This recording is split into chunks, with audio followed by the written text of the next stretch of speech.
Most gamers shudder when they hear the word movie tie-in game, but sometimes you can find those underrated gems. It seems like the perfect combination where people would surely love the game if people love the movie. However, more often than not, the result of the movie tie-in game never performs as well as film and is often a horrible mess.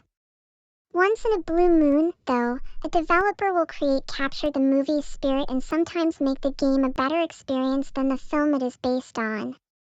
This is not to say that these video games are some of the best video games in the market, but that these titles are particularly fun and quite an enjoyable experience. These titles are a good representation of high-quality games in a sea of terrible games.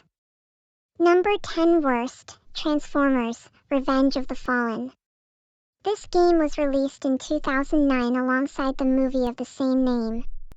This was when almost every popular action movie got some game released alongside it. It is a fairly simple action shooter as you would control either the Autobots or the Decepticons and essentially play through the story beats of the movie while adding a few new beats for the game. This title was not particularly bad in comparison to most other movie tie-in games. However, this game is emblematic of the general feel that most movie tie-in games create. It is boring, uninspired, and filled with glitches. Number 9 Best, Disney's Aladdin. This is an older title but a surprisingly great game. Disney's Aladdin is just a side-scroller platformer made in 1993 made after the film released the same name. It has designed much like all other platformers during this time, but what makes this game stand out is the design. The game's art style closely resembles that of the film, and each level was vibrant, from the city streets to the mysterious caves. The flying carpet sections may have been difficult, but it is a ton of fun on its own side-scroller platform. The music is still a blast. Number 8 Worst, Fight Club. This was a video game released in 2004 based on a movie of the same name. Fight Club, at its best, is a 3D fighter where you control a variety of fighters from the film. It comes with a story mode on an original character rising the ranks to be Tyler Durden's right-hand man. Now, if this were just a boring, uninspired, bug-ridden fighting game, it probably would not have made a list. This game is terrible because it is based on a film that promotes themes of anti-consumerism and anti-capitalism. This game was clearly a rushed cash grab. Number 7 Best, GoldenEye. First-person shooters owe much praise to GoldenEye 007 for introducing features of the scoped sniper rifle and multiplayer deathmatch. The game loosely follows the plot of the film but focuses a lot on stealth and action sequences. If played on an N64 today, many might find the controls clunky and frustrating. Nostalgia is certainly playing a big factor in the game's reputation. However, none can deny the influence this game has had on the gaming market for being a movie tie-in game. Number 6 Worst, Thor, God of Thunder. Thor, God of Thunder is based on the 2011 film Thor.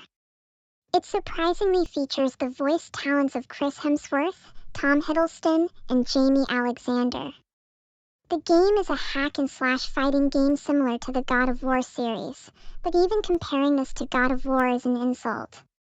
This game was glitch central. Often there would be game-breaking bugs forcing players to restart the game over and over again. It is endlessly repetitive, and it feels like the developers took great ideas from other games and failed at executing them in a fun or interesting way. Number 5 Best, X-Men Origins Wolverine. It is released simultaneously as the film it is based on. This game is the rare exception where the game was critically received better than the film. This game is a hack-and-slash game that follows the origin story of Wolverine and his bloodthirsty revenge against the people that made him the Wolverine. What helped make this game so critically acclaimed was the blood and intense violence the game promoted. This was perhaps one of the few pieces of media that accurately portrayed how violent Wolverine can be in the comics. Number 4 Worst, Street Fighter, the movie. This level of transversal media is truly baffling. Street Fighter, the movie is based on the Street Fighter film, which is based on the game Street Fighter. It is an arcade head-to-head 2D fighting game that uses character models of the actors from the film. It is a cash grab. It is clearly just trying to profit from the movie. It did well in the arcades, but retrospectively it is a boring fighter that does not add anything new to Street Fighter. Slightly more polished than the other titles in this list, but still. Number 3 best, Peter Jackson's King Kong, the official game of the movie. Peter Jackson's King Kong, the official game of the movie, or shortened to King Kong, is based on the 2005 Peter Jackson film.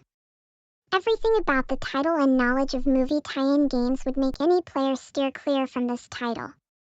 However, this is an excellent game. It follows the film's plot as players can play as Jack Driscoll in exciting first-person shooting sections fighting monsters. Players can play as King Kong, killing T-Rexes and taking names. This game is fun, plain, and simple. Number 2 worst, E.T. the Extraterrestrial. As bad as the other movie tie-in games have been, none of them will be as tremendously bad as E.T. the Extraterrestrial. It is based on the original film but is a garbled mess of a game. The controls are bad, the character/level design is ugly, and it is not an enjoyable experience. To top all of the negative aspects of this game, it helped crash the video game market in 1983. It was so bad that Atari almost went bankrupt because of this game. And number 1 best, the 2004 action-adventure game published by Activision, Spider-Man 2. This game's success and praise are so impactful that many players forget that this is a movie tie-in game based on the 2002 film of the same name. It is an open-world action-adventure where the players play Spider-Man and defeat a Rouge's gallery of his villains. This game paved the way for several superhero games to come. The web-slinging holds up to this day. Many gamers recount this as one of their favorite games. Without this game, there would not be Insomniac's Spider-Man or Spider-Man, Miles Morales.